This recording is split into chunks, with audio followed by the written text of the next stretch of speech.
Hello, everybody. Welcome back to another market close. It is Thursday, April 11th, 3:45 p.m. What an exciting day in the stock market. This week was one of the most monumental weeks we've seen in all of 2024 because after 3 months of some pretty data when it comes to inflation in regards to headline and core, we had a week filled with more data. Yesterday, we got CPI, hotter than expected. Market tanked. Today in the morning, we got PPI, some parts of it hotter than what we were expecting. The other parts came in line. Market kind of tanked. And now the market is recovering in a way that is just absolutely incredible to take a look at. Robinhood, $19.03 after being downgraded today. $16 was the downgrade, was the price target on the downgrade, fell to $17.75 as soon as the market was about to open, and then immediately spiked up to that $20 range. Apple, $175, up 4.5% of the day. We got a lot to talk about Apple. Absolutely incredible that Apple, it was at $167 for the far majority of 2 weeks. Microsoft, $428, new all-time high. Meta, $523, trying to get back to $530, that all-time high, up about 0.65%. Google, all-time high, $160.97, up 2% of the day. Amazon, $189.42, new all-time high on Amazon. Nvidia back above $900, $904.48, up 3.39%. And then Tesla, $175.75. Interest rates are going to be high for longer because inflation is not necessarily coming to the Fed's target. That should be bad for Tesla. And instead, Tesla is resilient, up 2.3% on the day. It is an incredible, incredible day for equities right now.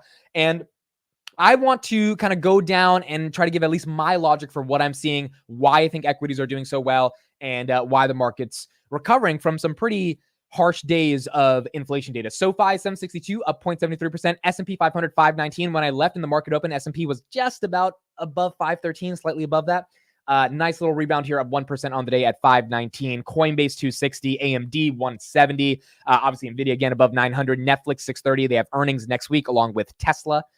Roku 61, DraftKings 45, the NASDAQ here 16,463, Google again 161, absolutely incredible. And then Robinhood here 1902. Bitcoin a little choppy today. Fell from that 71,000 level we were at last night, topped out about 70,554. Right now it's 70,354, still above 70,000, which is really nice. But some of the crypto stocks haven't been doing that well today because Bitcoin has taken a bit of a fall. So why is the market doing so well? I think that's what we got to discuss. Why is the market doing so well? What does it mean? What, how can we justify the market being up at these levels? Does it make sense? Does it not make sense? Is there a rationale behind it? What's going on? In my opinion, I think the rationale is relatively obvious if you peel behind the data that we're seeing right now. And the data seems to say that inflation is a little bit sticky. We can all sort of recognize that, and we all have to come to terms with that. CPI a bit hotter, PPI a bit hotter. However, the thing that I think the market is telling us today, the way to make sense of it, and the reason why buying the dip over the past week and a half wasn't the worst idea, is that Q1 earnings are coming up, and the market believes every company, or the major companies that are out there, Max 7, some of the crypto companies, etc., they're going to crush their earnings, especially because they have catalysts. Either it's Bitcoin as a catalyst, it's AI to increase your earnings, that's a catalyst, demand for chips, that's a very big catalyst. If these catalysts have not fundamentally or structurally gone away, DJT still going down. Yeah, I can't do anything about the Trump company. That one's out of my control. But yeah, so some bad companies are going to go down. The good companies are going to get rewarded. And, honestly, DJT going down is a really good sign because you don't want liquidity coming to companies that are worth $5 billion that do $3 billion in revenue or $3 million in revenue, right? It just doesn't make a lot of sense. So it actually is very bullish to see how the market is kind of giving capital to the companies that matter, not giving capital to the companies that don't matter. Palantir right here, 22.89 as well, trying to recapture that $23 strike. So at the end of the day, I think the market is signaling that, hey, if these companies are structurally and fundamentally intact and they're going to put up numbers in regards to their earnings, why would we not buy them? Are we not buying them? Are we not putting capital here and we're going to put capital in a money market fund or something because inflation is so bad, it's so aggressive that we're going to have to raise rates, A, or B, we're not going to have any rate cuts at all? I think the answer to both of those questions, at least now from the market's perspective, is no. The market's basically decided there's no way we're raising rates. Like, first of all, just the interest on the debt we would pay in and of itself, right, would reach more than $1 trillion. I just don't think the Fed is going to be doing that. Second of all, the Fed has been granted the liberty to have time. And I think the market's giving the Fed time. The Fed says, why should we cut rates if unemployment is still tight? And the Fed is 1000% correct on that. They don't need to cut rates. They have a chance to subsidize the next 4 to 5 months, given that unemployment is low, before they decide to cut rates. If that's the case, the market has to make a decision. Yes, the Fed's probably not going to cut rates until July or September. Does that mean equities are not worth owning? And so far today, the market says, nope, equities are absolutely worth owning. And as a result of that, we are seeing the stock market continue to push higher. Now, could we get a little bit of a pullback next week or even tomorrow on Friday, right? Like a general Friday sell-off? Yes, we definitely could. It's just we kind of got the pullback over the past 2 weeks, right? Like there were dips, dramatic dips. I mean, Robinhood fell below $18 today. Palantir was below $22. It was at $21.80 at one point. CleanSpark was at $14.85. Nvidia was at $8.38. Sofi was at $6.80 2 weeks ago. It was at $7.07 or $7.10 a week ago. Enphase was at $1.13. Like, we got a bunch of the dips. So I think when we go through a cycle where we see the dip and then we rebound, Apple was from 167 all the way to 175. To get it back down to 167, there's got to be something that happens on a structural level from a market psychology perspective that takes the whole market down. And I don't know what that's going to be. And by the way, if CPI and PPI, hot CPI and PPI could not do that, then I don't know what happens over the next coming weeks that actually brings the market all the way back down. People will say, oh, people want to take profits. Dude, people took profits. Like, I feel like a lot of people took a lot of profits to start the first 10 days of April. And there were other people that bought the dip on people taking those profits. And that's what it seems like we're looking at right now in the broader markets. CleanSpark up 5% because they revoked their initial $500 million at the money offering. Wow, I did not know that. Okay. Big news for CleanSpark shareholders. I did not know that. That is incredible. It's ironic because we were talking about CleanSpark a lot this morning and their dilution. So let me, I just Googled that right there. I'll pull up that news right there. Yeah, here we go. You're right. So CleanSpark just confirmed that they have asked the original 500 at the million offering to be revoked, leaving only the new. Well, so the thing about this is the 500 million was a shelf offering. So the difference between an immediate offering and a shelf offering is a shelf offering gives you the option to do the offering, right? So it's literally on a shelf, and you can, metaphorically, you can do the offering if you want. So they've got rid of the 500 million shelf offering, which means they only have the 800 million shelf offering, which means at least you won't get diluted by over $1 billion. You'll get diluted by close to $1 billion, which is 800 million, which is actually bullish. That means they don't need the extra 500 million because they're confident enough in their operations to be able to still get the job done with 800 versus 1.3 billion. Not bad. That's good. Did Rivian recover? Let's take a look at that. And then we'll talk about Apple, and I'll explain why Apple's up right now. Rivian, no, wow. And this is good. Unfortunately for Rivian shareholders, it's not good. But at the end of the day, this is good for markets. You want to see a company like Rivian go down because they probably don't deserve to have a bounce on a day like this, right? Nothing they've done deserves it. And so the market's not, I feel like this is the biggest theme of 2023. Yeah, of 2023 going into 2024. If you put up the numbers, you get rewarded. If you don't get rewarded. And that's how it should be. That's how it should have been in 2021. And unfortunately, that's not what happened. And people lost a lot of money because a lot of SPACs, all this shit, like NFTs, all this nonsense was in the entire financial sector. A lot of that nonsense got drained out. And as the nonsense tries to come back in, the market is resilient enough to say, nope, we're not going to let you back in unless you put up the numbers. And so Rivian's down on a day like this because the market's just not giving them that momentum. Let's talk about Apple. Someone's asking about the Lowe's and Palantir event. It was a good event. I was there for about 20 minutes. If you were in the session, it was good. It was a more technical session about them showing like how they're working together. So if you were there, great. I think Arnie recorded it, so he might post it later. But yeah, it wasn't anything. It wasn't like some big event. It was just a quick webinar showing how they're using their products in conjunction with each other. Okay, so here's the Apple news. I caught this late. I saw Apple up 5% today, and I didn't even realize why Apple was up 5%. The reason it was up 5% is because of this. Also, Piper Sandler raised their price target on Meta to 600 from 525. So that is the bank that raised their target. Okay, this is what we got from Bloomberg. So this is the news that got Apple pumped up. Revamping their entire Mac line with AI-focused M4 chips. Apple's first wave of M4 Macs to debut in late 2024, early 2025. That's what's got the market excited. AI chips, M4 over M3. This MacBook I have right now is using an M3 chip. The MacBook that'll come out late 2024 will have a M4 chip, theoretically. And that will be more AI enabled. So maybe, you could run more applications that are based in AI on your computers. And, those computers will cost more money. They'll be better. Margins will be better. Customers will like them. Market's excited. And, Apple kind of needed a catalyst like this. Apple has not had a catalyst since the Vision Pro. And obviously we all kind of saw Vision Pro just didn't really make as much of a wave as we thought it would be. And so it's really interesting though, because we've been talking on the channel that, I've been saying I wanted to buy Apple at 167. I said at 165, it becomes more interesting to me. It didn't get to 165. It's okay. Not a big deal. But in that 160-ish range, 165-ish to 170, it definitely felt like it was oversold. I mean, we talked about that many times on the channel. The problem was we never knew what the catalyst would be for Apple. It seems like with a great company like Apple, they announce one thing and then boom, there's 4% on a day. 4% on a company that's worth 2.7 trillion is not easy, right? Like Apple moving up this much in a day is similar to, it's actually harder than the S&P, right? Am I wrong on this? Because the S&P has 500 billion assets under management. Apple's 2.7 trillion. So I think that theoretically the market cap of Apple is higher than the market cap. Yeah. Total assets, 523 billion for S&P, Apple 2.7 trillion.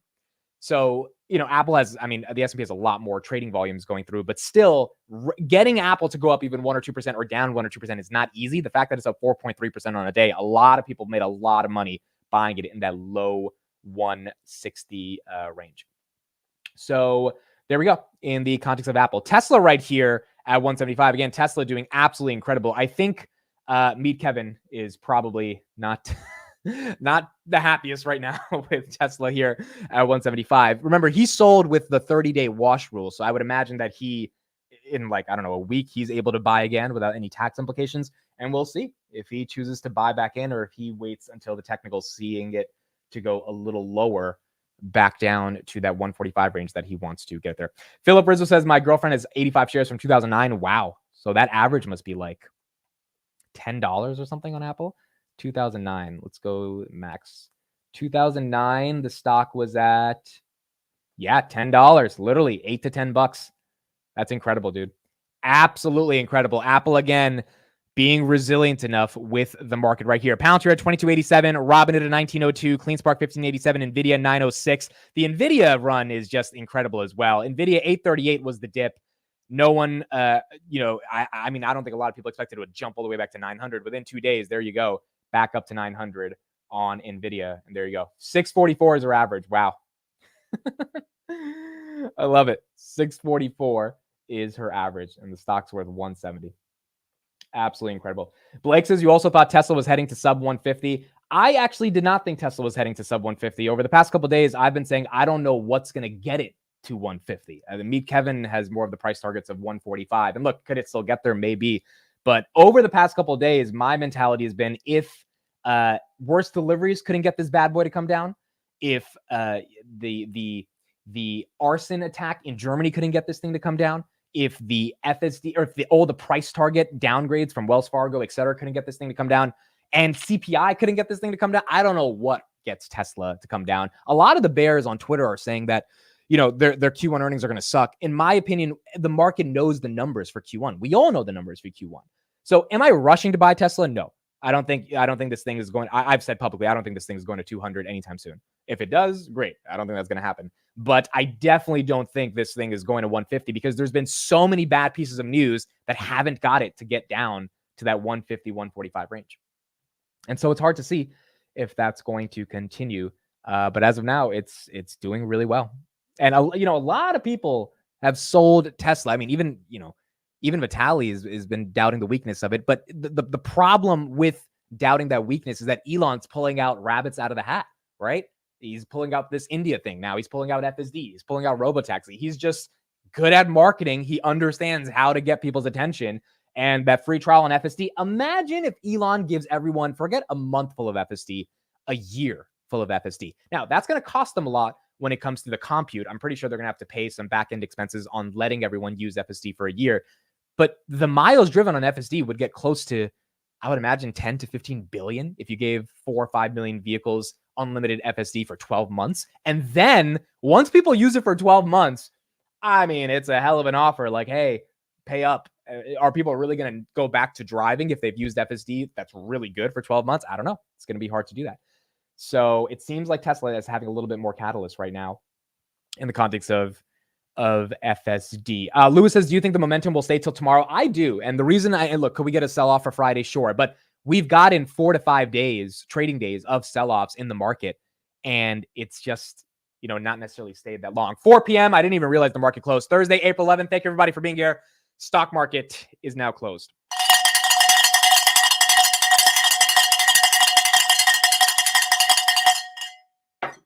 All right, let's see how we go. So yeah, I think tomorrow the momentum stays because we've already had so many days of sell-offs that, like, unless people want to take profits because it's a Friday, which is fine, that's reasonable. I do think that momentum has a chance to stay, especially because we got through the roughest of the news, which was CPI and PPI. Tesla closes at 174, Apple 175, S&P 518 close, Palantir 2284 up 2288.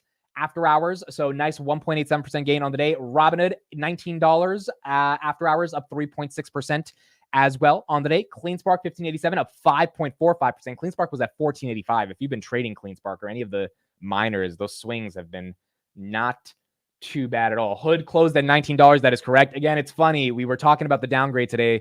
I made a post about it on the Citi guy who downgraded us, and it's like, maybe he should downgrade us more often because the downgrade was so bad. It just didn't have a lot of logic. And the market basically said, all right, we're just going to move forward and keep buying up these shares. Costco, 732. Wow. Costco up 1.35% of the day. They did declare that dividend increase yesterday. That got the market excited. Nvidia right now, 906.20 on the day. Amazon, 189.05. Snowflake actually, wow, 4.17% on the day. Snowflake's up. I didn't even take a look at Snowflake today. Snowflake's up. TFC down a little bit on the day. Verizon down about 1% on the day. Celsius down 4%. Why was Celsius down? Interesting. That seems like there's a little bit of news. Down 4% on Celsius. Let's see. I'll see if I can look some of that stuff up, but that's weird. I don't know why Celsius is down 4% on a green day. PayPal is up, or PayPal was basically flat today. It's up after hours, 65.98. Reddit, 44.54. Wow, Reddit was up 6% on the day as well. A lot of companies had a lot of momentum throughout the entire day. Let's go to Bitcoin. 70,522, not bad. We'll get inflows and outflow data soon. The Grayscale president came out today publicly, and he says he thinks the selling for Grayscale, which is selling like $300 million a day, has bottomed as of yesterday at 19 million or 17 million that they sold. If he's right about that, and he's like not BSing, and Grayscale is like theoretically done selling the hundreds of millions of Bitcoin they're selling a day, that's very good for Bitcoin because that means you have more ETF inflows versus outflows. If Bitcoin gets to, I think, 72,000 in like the next 2 days, about $600 million of Bitcoin shorts will be liquidated, which is going to be very good for Bitcoin as well. So we'll see if the market makers let it get there. But so far, Bitcoin performing not too bad on the day. Coinbase up about 5% on the day. CleanSpark again up 5%. Robinhood 1891 after hours closed at 19, up 3.6%. Marathon up 1.27% on the day as well. All of the Mag 7 had a great day. Meta, Google, Amazon, Apple, Nvidia, Tesla, Microsoft, all of them performed green on the day. So there you go. One thing I want to show you guys, and then we'll get some more macro updates. So I manage my dad's Robinhood. I've been managing it for a while. While meaning like, I guess like a month and a half, because he's had some more money come in. And so we're just like, putting it into some different positions. But I never really checked his averages on some of these positions. And I tweeted about this shit today because Amazon and Google were like all-time highs. And I just looked at his averages, and he's up 88% on Amazon, dude. He has a $100 average. He started buying this shit in the summer. I didn't even know what he was buying. So yeah, Pops was hiding the alpha from me when it came to Amazon. He definitely wasn't telling me to buy Amazon, but all alone, he was just buying up this Amazon. He's up 88% on that one. And then on Google, I saw that one. He's up 58% on Google. Now at this point, it's like 60%. He has a $100 average on Amazon and on Google. So the cool thing about him having these averages is now with some more of the money we're bringing in, I think we can average up responsibly on some of these positions because he has such a large margin of safety. And I don't think Amazon and Google are going back to $100. So even if those averages go up to like 115 or 120 on both of those companies, he'll still perform really well. And so nice entry prices for my dad that I didn't know he had, but I found out today. Now on Tesla, is not looking nice on Tesla. He has like a 260 average on Tesla. So that's the one taking his portfolio down a little bit. But Amazon and Google, he's doing really, really well on those two. Okay, let's get an update on some of the macro, where we think interest rates and the Fed is going. Here's Cameron Dawson giving her thoughts on what's going on. Did we unravel anything big yesterday? And if we did we fix it today? I suppose it's insofar as the inflation and yield story doesn't question the growth story underlying this market, then the risk on rally can continue.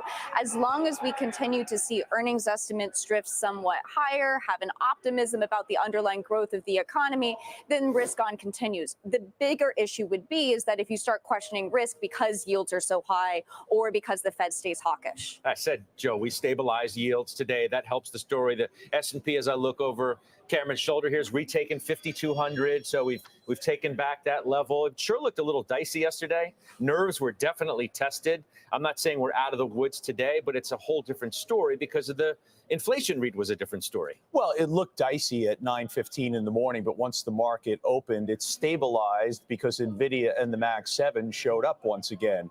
That's an intriguing dynamic over the last 24 hours. I'll touch on that in 1 second. But just as it relates to yesterday in the Federal Reserve, look, I've said this all along. Number one, we know the Fed's not adversarial, full stop. But secondarily, they want a reason. They want the reason to cut rates. They didn't get the reason to cut rates. What dropped late in the day yesterday in the business media? The news surrounding the balance sheet, the possibility that they'd be paring back the balance sheet runoff. That's dovish in its nature. The ECB follows it this morning and says you get potentially a June rate cut. And now in the last 24 hours, Scott, you've got the Mag 7 coming back once again. That's intriguing to me, a little bit concerning to me because of the strategy I run, but it's certainly relevant and it speaks towards the market is focused and prioritized on earnings because that's where the spectacular earnings come from. All right. And I agree, dude. I think the market's like, let's see these earnings. Give me some good numbers. We got the money. Give us the earnings and we will invest. But now it's a question of if they can actually pull up the earnings. And if they can, I think the market is going to be excited. All right. We've got new money market fund data. Let me know in the chat, increase or decrease. Let's do a poll. Let's do a poll for this one. Do you think it increased or do you think it decreased? Last week, we had an increase of $60 billion. So basically, $70 billion. So last Thursday, we get it every Thursday. We got $70 billion increase into money market funds, which means it went up to $6.11 trillion, the highest it's ever been. This week, we have new data. Let's see what the polling says. I'll give it a minute for you guys to get your answers, and then I will give the data. While you're voting on that, let me show the Sofi news real quick. So someone asks in the chat, hey, Amit, why is Sofi classified by Deutsche Bank as a hold if they increase the price target to $12? I don't really have the best answers to that question because ironically, Robinhood was classified to a hold today as well, even though it was upgraded from $13 to $16 by Citibank. So right here, we can see Deutsche Bank's commentary indicates that SoFi's future performance, particularly in areas outside of its lending business, will be critical in assessing the company's long-term valuation and investment potential. Basically, we want to see more AWS of fintech, less lending. As SoFi continues to navigate its financial strategies, the market's focus will likely remain on the company's ability to achieve sustainable growth and leverage its position in the fintech industry. Upgraded to 12, but on a hold. I don't understand how a company that is 58% upside does not qualify as a buy. I agree with Chris here. Makes no sense to me. But at least Robinhood was above the guy's price target that he put today. So you could theoretically say you should hold or sell. This thing is literally, the SoFi is below the guy's price target. So I don't know why Deutsche Bank is saying that. But SoFi, this is their third quote unquote upgrade. They got a $10 one by Kyle Peterson. They got an $11 one by some other guy 2 days ago. And then they got a $12 one today by Deutsche Bank. Good momentum for SoFi. Everything's lining up. They announced 2 partnerships, one with the golfer guy, one with NAR, National Association of Realtors. I think they're getting ready for April 29th for Noto to crush earnings and drop a hammer. And if that happens, I think SoFi will do very good. The SoFi app does run faster as well. It does. I opened it the other day. It does run faster. So you got to give them credit there. The SoFi app is running faster as well. Okay, what do we think? What's the results of the poll? 66% of you said money market funds have increased. 34% of you have said money market funds decreased. The answer is money market funds have decreased. $30 billion decreased over the past week. Now $6.8 trillion. So this is really interesting, dude. The market's playing a weird game of like seesaw. So why is this so important? Last week, market brought in 70 billion and it made sense, right? Because the market sold off last week. I think we went from like 524 to 514, 15-ish on the S&P. Market tended to sell off, right? Tesla was at 161 last week. Bunch of companies sold off. $70 billion of assets went into the money market funds. Not all of that came from the market, but you could say a decent amount of them probably came from stocks and people, put it into these money market funds. This week, over the past 7 days, $30 billion left.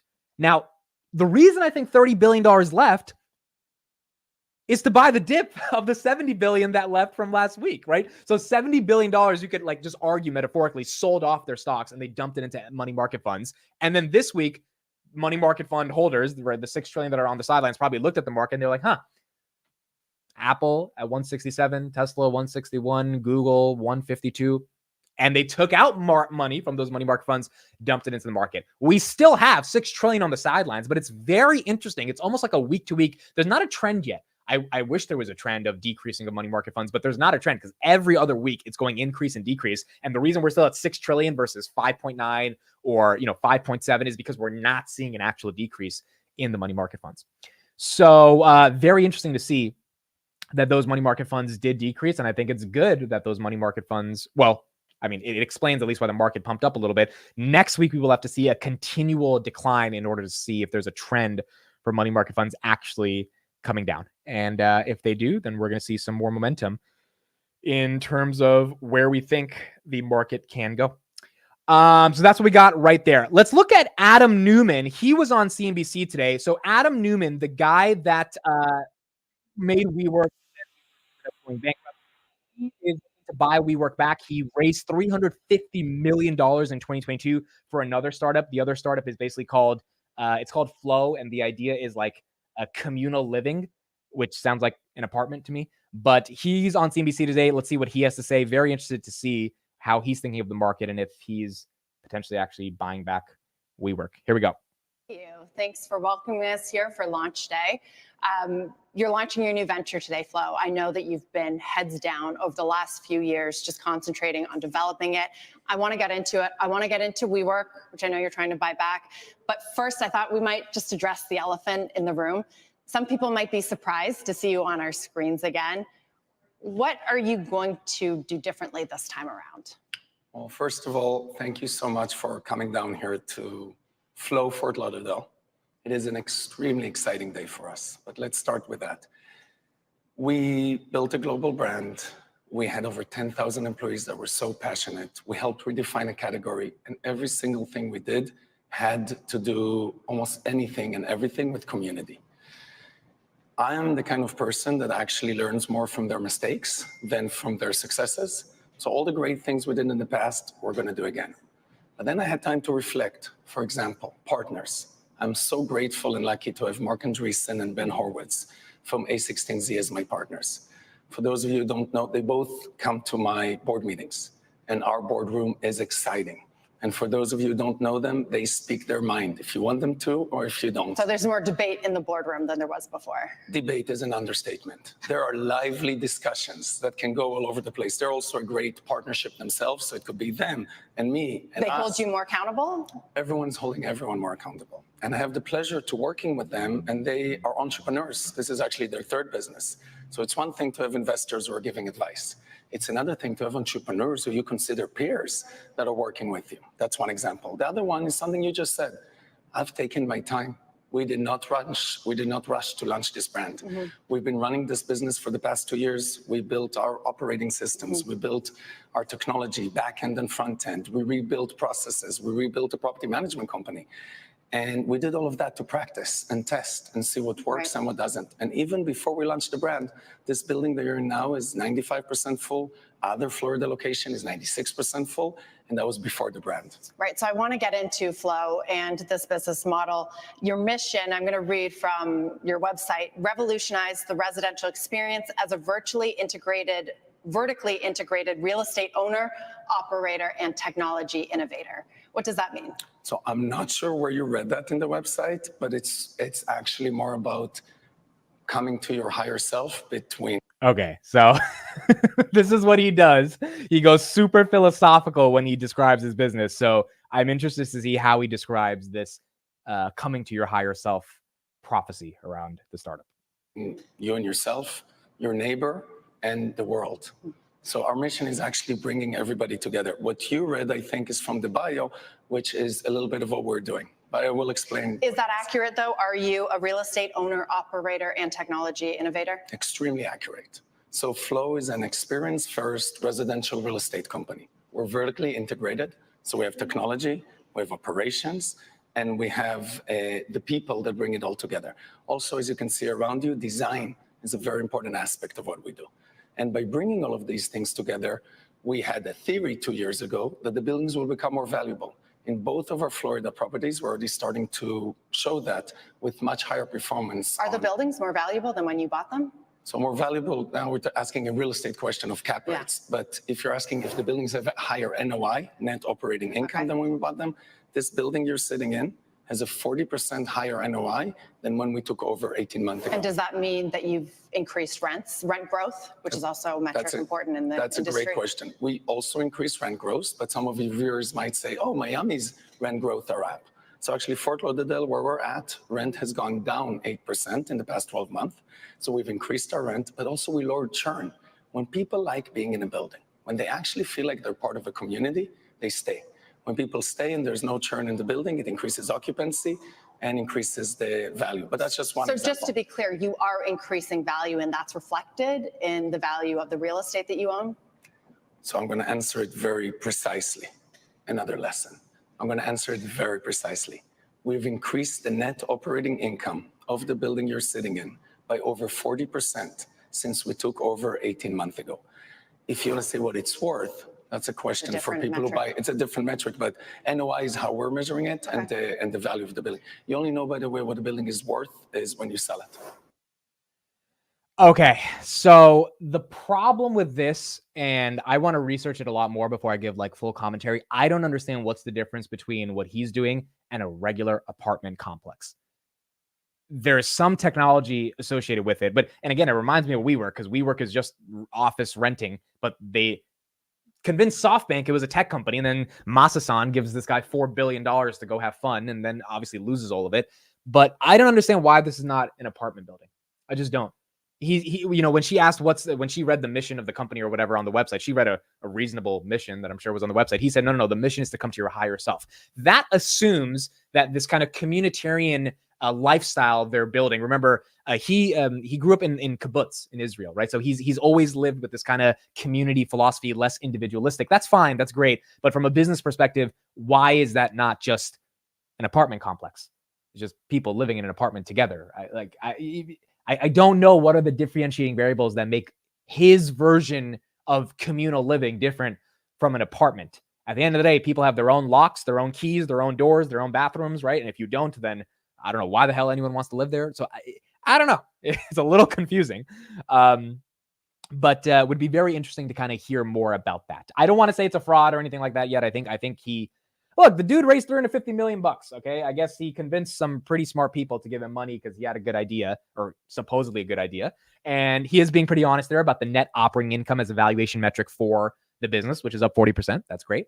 But I'm confused long-term. Why would people want to live there over just like any other apartment complex? So I guess we'll see. Clive says, find your higher self, move to a higher apartment. Let's move to the higher floor to find your higher self. Yeah, I have that. See, it's shit when when Karp talks philosophically, it's because he's like defending Western values, and there's like a whole technology associated with how to defend Western values. When this guy talks Western or talks philosophy, it just sounds like bullshit, quite frankly. But like, I don't want to say it's bullshit yet because I don't understand the business. But when you say find your higher self, it's like, it's an apartment complex. Like at the end of the day, like what exactly gets me to find my higher self other than going to a higher floor in the apartment complex? So I want to do more research on that, and I'll bring you guys whatever research I see. But that is Adam Newman on his new startup. S&P 518, after hours Palantir 2286, Robinhood 1898, Tesla 174, Apple 175. Let me know if you did any buying or selling today. Let me know if you did any buying or selling today in the chat. And let's see what people did. I actually did buy some of the Palantir and Robinhood dip. I bought $50 of each of them. When Robinhood went up to 1823, I was just like, okay, the 17s got eaten up, so whatever. I just put $50 in it. And then Palantir, I put $50 at like 22.40 today. So not a lot, but I did buy a little bit of it. So like a couple shares of both of them. But that's it. Adam says the difference, which I would not agree, is recreational common spaces. So he probably adds a ton of accommodations like gyms, barbecue, yoga room, etc. Yeah, I mean, those are reasonable things to add to an apartment complex to increase the value for the residents. I guess the question is if the residents are all willing to pay that much more for all of these accommodations, and if those accommodations aren't that different from a regular apartment complex that has a pool and has a gym and all that stuff, right? It'll be interesting. It'll be interesting to see how he ends up framing that over the coming months.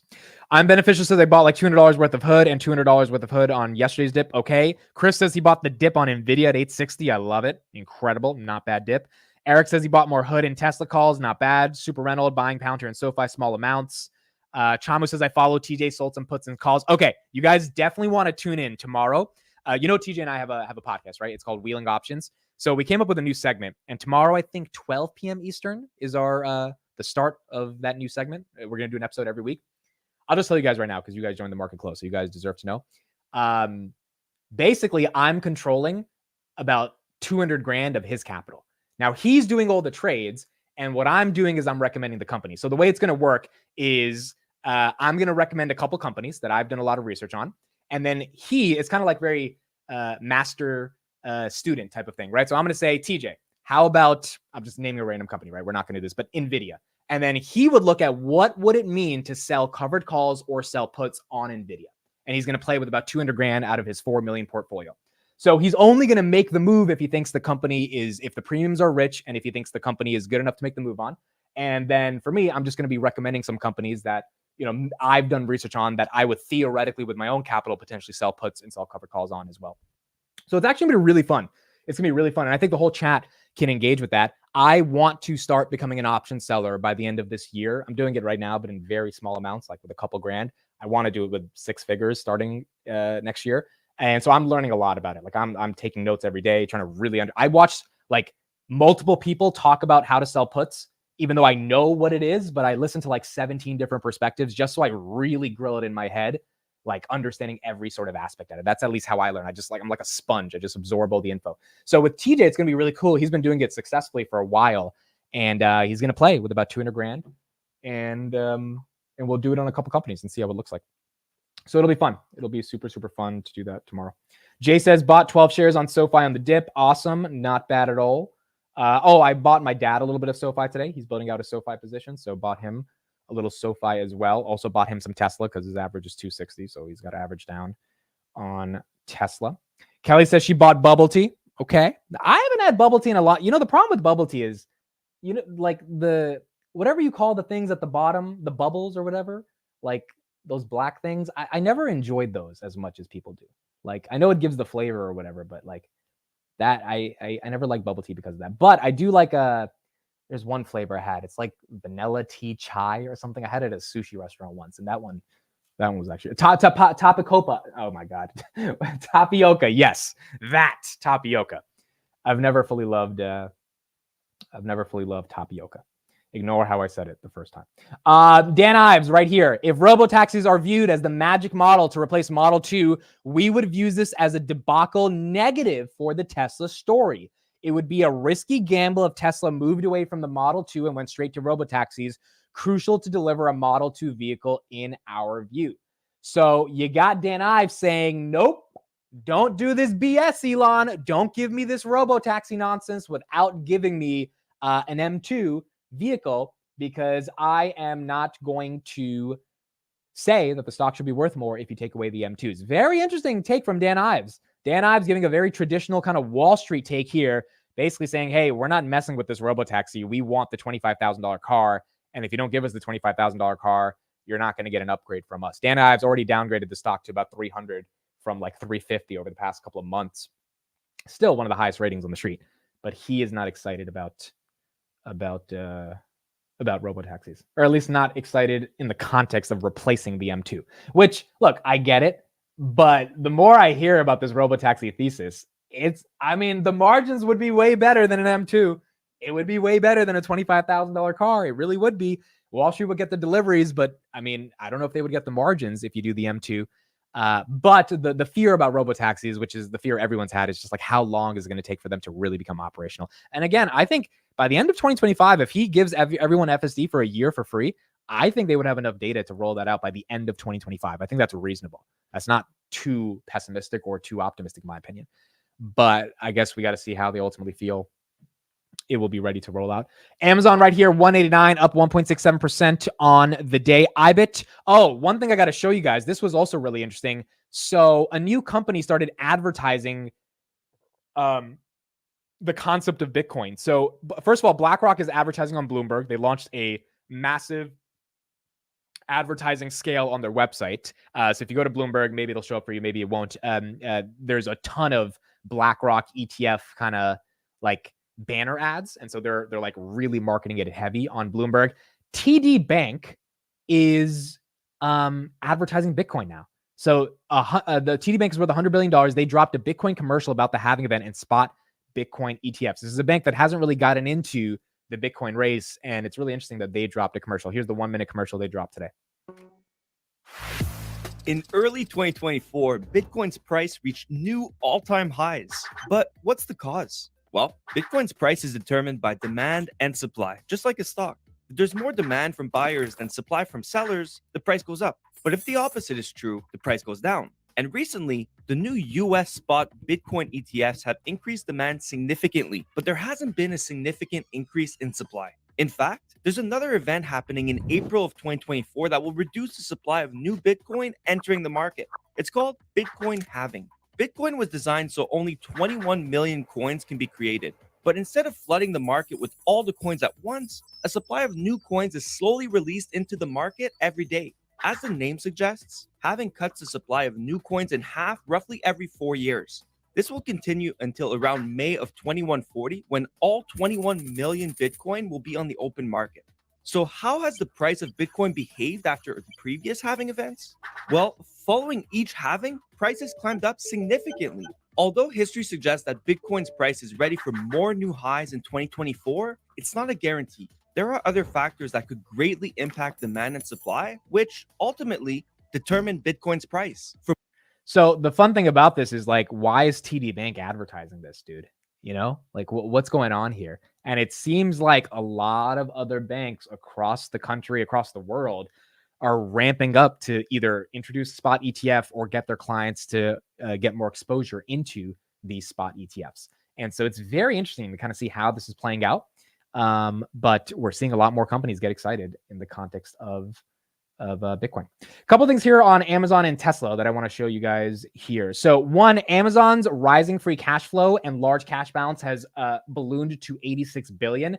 There is some speculation that this earnings, they will initiate a dividend just like Meta did last quarter.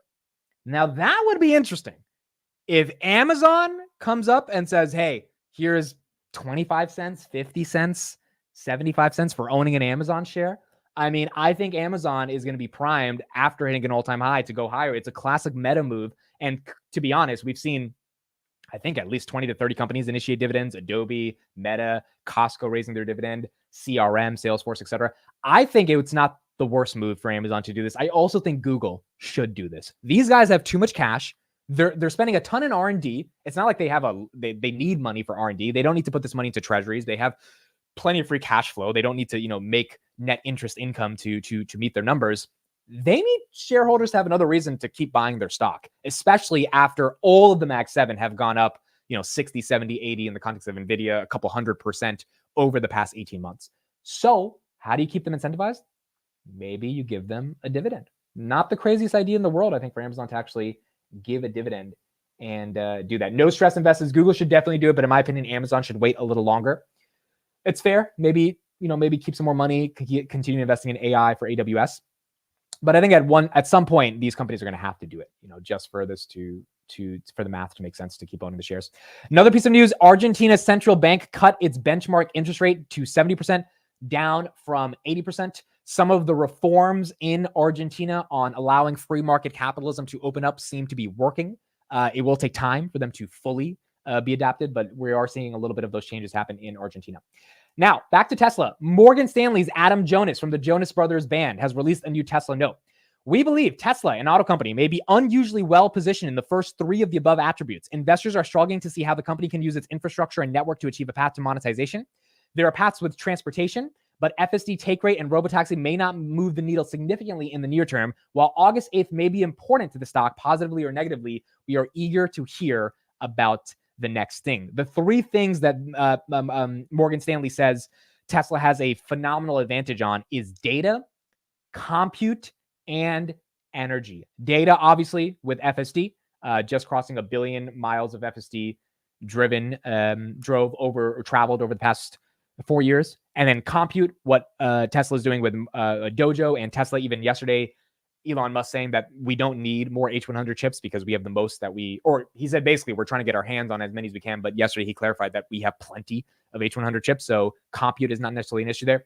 And then energy, they say our electricity utility and thematics team have been highlighting to investors the significant mismatch between the hyper rapid growth in Gen AI power needs and the slow growth in power grid infrastructure. This is something we've talked about for the past few weeks now. We need energy infrastructure to support the ability and the facilitation of generative AI to actually have the lasting material implications on businesses that are using it for hyper rapid growth. And that means that energy stocks, and I don't know which of those stocks, what do those stocks look like? Still doing research there, but they're going to have to gain some more money coming into that ecosystem and liquidity, because there's no way you have generative AI without the data, without the infrastructure and the grid to be able to support it. So Jonas is basically saying, hey, Tesla has a lot of that figured out. If Tesla's going to be using all this compute and FSD for self-driving vehicles, they're also going to need a ton of energy infrastructure. Guess what else Tesla sells?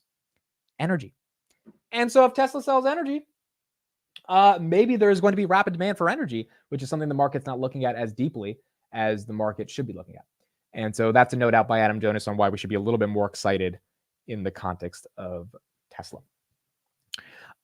Kelly says, I've contributed 0 of those miles because my cameras won't calibrate. Yeah, Kelly just got a Tesla, and I guess she's having a little hard time getting the FSD to fully work because your cameras won't collaborate. I think once FSD gets rolled out on a lot of people that have Teslas, it's one of those things where so Kelly's going to get it for free for a month, right? Because she just bought a Tesla. Let's say she gets it for 3 months and it's really good. I mean, you got someone who, if you value your time and you think that, 6 to 12 grand is not that much money, I could imagine someone like Kelly buying FSD. I could imagine a lot of people saying, hey, after using it for 3 to 6 months, why would I not pay for this thing? Data-driven investing, I did a Spaces with him the other day, and he just got a used Model Y, and he was using FSD. And I asked him straight up, hey, would you buy FSD for 12 grand? And he said unequivocally yes. And his justification was, I have 5 kids. And if FSD is safer for those kids, then that would make it awesome. And if I could, do my work in the car while making sure the kids are safe, that increases my productivity. He actually did the math, and he said he would make the FSD payment back within 10 months of using FSD because that's how much his time is worth. And so you've got some calculated people looking at the math saying, why would I not pay for this? It's just a question of if it's going to be good enough for this to actually play out. Did I say collaborate? I meant calibrate. I meant calibrate. Goodness, I meant calibrate. Nothing's worse than the word of the day we had today. What was the word of the day? Zetetic. Yeah, the stupid word of the day, dude. Dumbass word. I don't even know what it means anymore. I don't care. The word is so stupid, I forgot what it means. But still, it's going to be interesting to see how Tesla plays this out. Malov says, my buddy just got FSD yesterday on the promo. Totally changed his views about Tesla. He was blown away. Yeah, man. Dude, I've heard this at least 30 times over the past 2 weeks. FSD is changing people's minds. It just is. And if it really is changing people's minds, like, I don't know if this stock's going to 145. There's going to be a tech moat that can't be replicated at all. Was Uber down today? Because Uber was down off the FSD announcement a couple of days ago. Uber was up 2.46. Okay, so Uber recovered a little bit today. It brings up questions and implications for Uber as well, if FSD really starts to be its thing.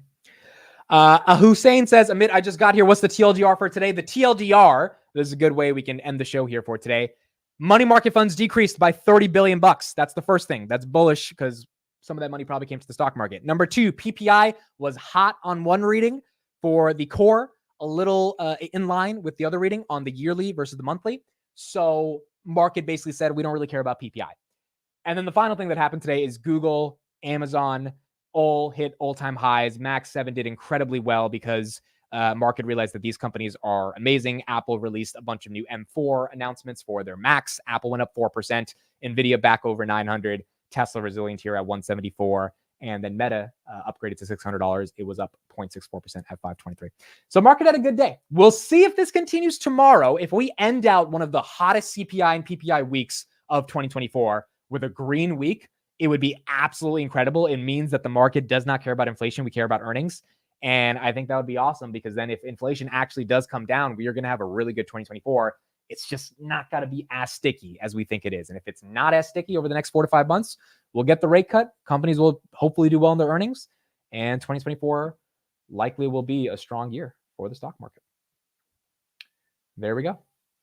Hussein says, thanks for this summary. Now I don't have to watch your stream for the start. Good. Those were the main 3 things that happened today. And that's all you needed. Kelly says, should I sell my Uber? I wouldn't sell Uber, dude. I think the whole Tesla replacing Uber thesis is going to take a while for that to play out. I think Uber has a lot of momentum. I think there's a massive moat to Uber, but I'm saying it does bring up questions for the future of Uber if every car truly doesn't have a driver. Now, look, I think we're far away from that. We're probably a couple years from Tesla, like testing it out in states and all that stuff and in cities and making it like real. But in terms of like replacing drivers, yeah, I think that's going to take at least 5 years, if not a decade. So I think Uber is going to be fine till then. And Uber is probably going to grow because Uber's a monopoly. Like Lyft is not really competition for Uber. So there you go. Yes, Finance Junkies will be tonight. We'll have Finance Junkies tonight, and we'll discuss everything that went on today. Robinhood right here, $19 close, up 3.6% on the day. Not bad at all. Palantir at $22.87 after hours, up about 2% on the day. And S&P 500, 518.22, up about 0.75% on the day. I am now going to the gym to run and continue my journey of losing weight. So that's it for me. We'll see you guys on Finance Junkies. We'll be back 8:45 a.m. tomorrow, and Daily Palantir will be out in a couple of hours, and we'll keep going from there. All right. Thank you, everybody. Have a good one. Have a great day, and I'll see you guys tomorrow morning. Bye, everyone. Have a good one.